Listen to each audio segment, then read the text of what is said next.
In this video, I'm going to explain the background to my piece On a Blue Hill. I'm going to demonstrate the various extended techniques and then we'll listen to it.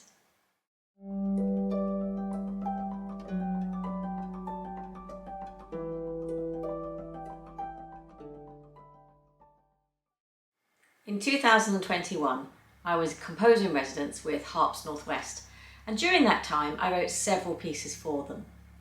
On a Blue Hill is a standalone piece. However, it was originally conceived as the first movement to another piece that I wrote called Black Sheep, with themes and chord patterns from this piece developed and reappearing later in Black Sheep. It's inspired by a poem called Clouds by Christina Rossetti, which has long been a favourite of mine for its innate simplicity and gentle nursery rhyme lilt. As the poem begins, white sheep on a blue hill, the sheep are clouds and the blue hill is the sky. Taking that as my starting point, and given that the piece was written for a harp organisation based in Cumbria in the UK, I created a work evoking various types of clouds. I wanted to capture the sound world as if you were lying back on a beautiful Cumbrian hill watching the clouds drift above. The texture of the music reflects the different cloud types. I also want to explore how jazzy or blue the harmony could become without actually adding any chromatic notes to the piece. I decided to write it in two versions simultaneously, one in 2 parts and the other in 4 parts with an optional easy 5th part. The 4-part version can be played as a large group ensemble or as a harp quartet. Each part is equally important in the mix, so don't be deceived if your part doesn't look flashy. It absolutely is important and integral. Keeping a steady pulse is vital, as are good ensemble skills, listening to what your colleagues are playing and blending together as a group. All the parts can be played on either a pedal harp or lever harp, but I would ask that you match the sound so that it sounds like it's all coming from one instrument. So if possible, play on either all lever harps or all pedal harps to keep the balance and create a homogeneous sound world. On a Blue Hill is in 4 sections that run together without break, each named after a different cloud type. The music is descriptive, so it's helpful to know the clouds to bring that out. The first section is cumulus. These are the individual fluffy clouds you see dotting the sky, and the music is quite spread out with long arpeggios, each one evoking a fluffy cloud. In the second section, we have stratocumulus. Here the music starts to gather pace, with the main melody in harmonics spread between the different parts. The third is altocumulus, and these are where you have these large building clouds that seem to ascend, and the music reflects this with big vertical rhythmic chords. Finally, we have cirrostratus, the wispy streaks of high clouds, and here the music fades away with wispy lines. Throughout, there are various extended techniques, some familiar, but some I developed especially for this piece. So let's go through them in order. First up, we have harmonics. These need no introduction, you know how to do these. They are written where they are played so that they will sound 1 octave higher. The next thing is xylophonics. Again, these will be familiar to you. And I have written these as crosshead notes, and to do them you're just going to place your left hand second finger very firmly at the base of the string so that you're touching on the strip against the string so that it's dampening the sound as you pluck. In the piece there are some notes which is just 1 note as a xylophonic, and there are some where there are 2 that you play at the same time. The next thing is an effect that I use a lot in my writing, and I call these xylophonic harmonics. So this is kind of a cross between a xylophonic and a harmonic. How you achieve this is you're going to place your finger on the base of the string as though you're doing a xylophonic. But as you pluck, you're going to very quickly pull your finger away from pressing down, very quickly. Very much like when you're doing a harmonic and there's that timing of the release, of pulling your hand away to make the sound of the harmonic bloom. That's really crucial. So if you have your finger here, see my finger's on it, on the string, I pluck and I move away very, very quickly. If I've just left it there, it wouldn't resonate. So what this does is it kind of gives the bloom of a harmonic, but it's not taking the note up an octave, so it stays as pitched.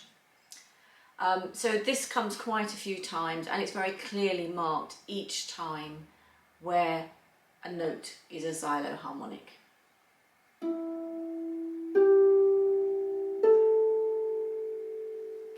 The next effect, again, is one that you'll be familiar with, is a bisbliando. So this is a very fast tremolo between the two hands on a set of notes. So in this case, I've got my third finger on A, second finger on B, and my thumb on E, and I'm just going to alternate between left hand and right hand.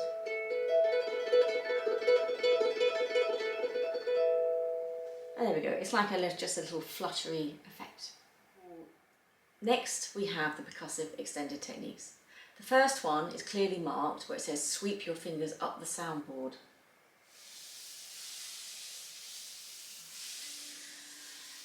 And the idea is it's like a sort of, like a rain stick, kind of very distant rain stick sort of sound. So I'm keeping my fingers very flat on the soundboard and just dragging them up one at a time. So it can be feeling a bit like a sort of figure of eight as well. They've got this continuous sound going on. Now what you might notice is that obviously if you have a matte finish soundboard, it does have that really nice kind of percussive rain stick effect. But if you have a shiny harp, you might end up with a squeak, and I'm going to show you how to deal with that now. Here you can see that when I'm doing it on a varnished harp, instead of a nice rain stick sound, I'm actually getting a lot of squeaks, and that's what we want to avoid at all costs. So what you can do instead is use a piece of paper. You could either, if you wanted to actually so little bits of blue tack on the side, you could put it on the side of your soundboard, on your soundboard here, that's not going to affect it, or you could put it at the side here. I'm just going to pop it down about here. Just place it wherever it's comfortable for you to reach. And then now all you need to do is just do a little circular motion over the paper, and we're getting the same sort of effect, and that works really well. The next percussive effect is called thud with fist, and it is what it says on the tin. So if you just make a fist like this with your, and then if I like to do it with my right hand, but you could do it here, I'll just show you here with my left hand, and we're just going to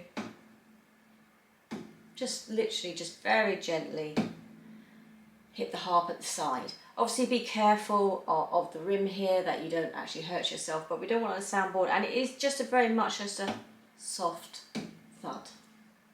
The final effect is called a string baseboard gliss, and I called it that because I really couldn't think of any other way to describe it. So I'll just demonstrate it.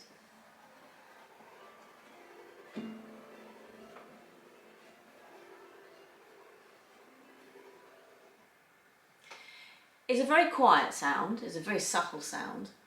It's definitely not a note sound.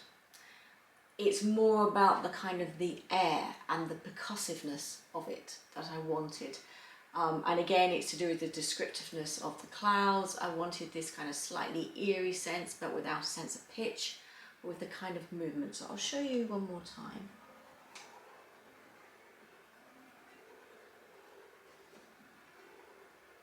So I'm running my second finger. I find it might be easier to just actually turn your fingers in a little bit. so you've kind of got the flat of your hand against the strings. And I'm actually on the strip of the harp, and I've got my finger on the strip against the string, and I'm just running my finger up. So it's a combination of the knuckles on your fingers just kind of nudging against the strings without actually playing. So that's where you're getting the sound, but you're then also getting a little bit of a kind of whoosh from the contact with the wood. I know it sounds a bit strange, but it does work, so give it a go, and I'll just show you again. And it just creates a kind of nice, eerie kind of sound for the clouds.